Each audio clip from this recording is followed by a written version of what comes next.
Welcome back. This is the social listening segment here on the BDTV Breakfast Show. This is where we bring you insight and top trends making the rounds on social media. My name is Elizabeth Musa, and with me today on the show is our in-house analyst, Mr. Obidike Okafor. It's always a pleasure to have you in the studio with us. Thank you for having me.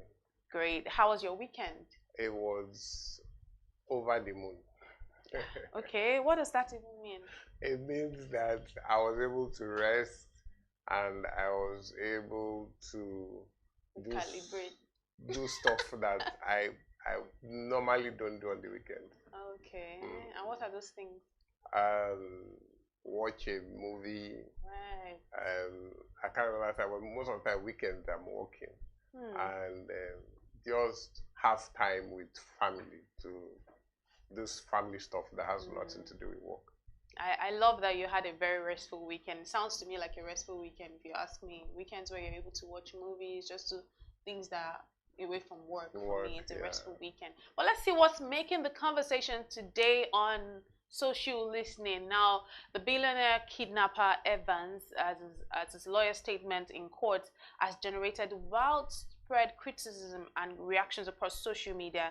And we'll get a context of this story very bit. Now, kidnap kingpin Chukwudimeme Onwuamadike, popularly known as Evans, has applied for a plea bargain with the Lagos state government in his ongoing trial, and this was disclosed during Evans's re-arraignment at the High Court in Ikeja. According to reports, Evans was re-arraigned on amendment 5 counts bordering on murder, attempt to murder, and conspiracy to commit kidnapping preferred against him by the Lagos state government. Now, his lawyer, Emefe Itudo, while addressing the court, said Evans is now a repentant person. In his words, he was a young man consumed by crime, but he is now remorseful. Presently, he is a 200-level student of the National Open University, which I found as a delight. Now, the lawyer revealed Evans made A1 in all his papers in NECO while in prison, and it made possible through a scholarship given to him by the federal government. And this for me is really interesting, like the side of him actually making A1. I'm not shocked by that, but I'm also shocked that he was actually enrolled in school while he was in prison. I see you're already chuckling, but let's see what the reactions are on social media before I come to you, Mr. Obidike. Now, evangelist Emmanuel MCPA says, if members of Boko Haram can be granted pardon and are reintegrated into the society when they said to have repented, nothing stops Evans from receiving the same pardon if he too said he has repented. What is good for the goose is good for the gander. I agree. Armstrong 49 says, as much as I agree with you that the justice system is so corrupt, how about the repented Boko Haram that have caused havoc being set free without being tried? Well, that's another angle. Oga Mayor PCFR says kidnappers and terrorists don't deserve second chances. The fact that this guy is alive and fresh validates the reality of Nigeria being unserious in the fight against crime. Let's see if we have one more reaction to this. Mr. Bash says this is a national disgrace. He shouldn't be in prison, he shouldn't be in court, and he shouldn't even have a chance to study. This encourages young Nigerians to commit crimes. He should be executed. This is according to Mr. Bash, but those are the comments that we can take on social media today. But let me hear your own reactions. Firstly, what are your sentiments on this situation? What are my sentiments? Interestingly, Evans brought to limelight, okay, apart from the fact he was kidnapping people, but one thing he brought to limelight, which is something, and this is a little bit off the topic.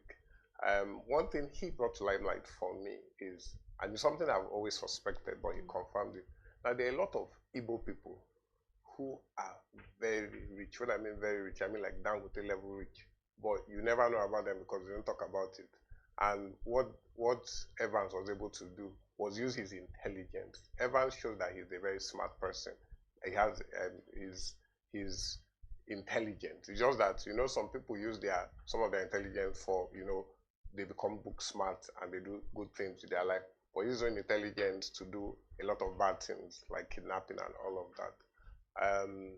So when you look at it, when Evans was on his spree, kidnapping wasn't really a big deal as it is now. And kidnapping was still on the periphery, as in on the outside almost when it comes to crime. Kidnapping wasn't too common. But nowadays, everybody's rushing into the kidnapping business because there's so much money to make. Every bandit is kidnapping, every terrorist is kidnapping. People are kidnapping, are pretending to kidnap themselves now. That has also become common. So I guess maybe because when he was doing all of this, it wasn't a big deal then. So he was able to, try and see how he can move his life along outside of crime and everything. But because now kidnapping is a big deal, and there are people who have moved for the full extent of the law on kidnappers, because some of the times the kidnappers end up killing the victim and all of that. So people are now trying to rope him in and say, you are at the beginning of all these kidnapping things that have now really gotten out of hand. So you should be used to set an example. For me, it's neither here nor there, because when he was in his full prime of kidnapping and everything, that's why he became a star, because kidnapping wasn't a big thing. And he wasn't just kidnapping anybody, he was kidnapping people who were paying him in euros and pounds and dollars. And that's why he's a billionaire now. And it wasn't even kidnapping people that were paying him. They were not even paying him in naira. It was in foreign currency. So it was a big deal then. Now, even for 1 million, they are kidnapping people. Even for 500,000, they are kidnapping people and all of that. So it's, I think we should look at him from the other side, which is kidnappers. In the early days of the whole kidnapping thing, people who were in that earlier phase can to an extent be forgiven, because they were doing it for specific reasons, maybe greed, maybe and all of that. But they are not in this current space where kidnapping is off the charts. So I think for me, when it comes to Evans, he can be forgiven a bit and everything, a bit.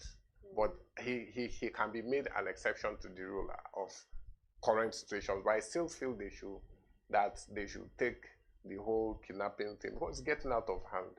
So it's important they make like strict laws around it to help curb it. Because when I knew it became bad was when people were kidnapping themselves. That's when I knew it became bad, because people were kidnapping themselves because they saw it as a way of making money. Especially at the time when there's high poverty, high hunger and everything. So people are looking for anything, any means. And kidnapping has become a way out. But I think Evans should be.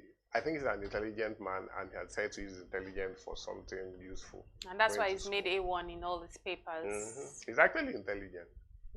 And you sound like you know him personally. No, I don't know him personally, but when you see people, if you followed his story of how he planned the kidnapping and everything, you will know that this person is very smart and has a high level of intelligence. If he used that intelligence for positive things, it can reap good results. So I'm not surprised. And I believe he's actually channeling it in the right way right now. Yes. And let's just hope that. But I do see some of the sentiments that some of the netizens have shared. That person that says that, okay, so if the Boko Haram people also come out and say that they repent, so what are we going to do? Because this is a little bit, for me, it's a very touchy situation. I don't think it's something to just make a decision on straight up in that way, saying, oh, you know what, we can just forgive him, as much as it's good to forgive. But these are very sensitive situations, because we're going to be having so many of all of this.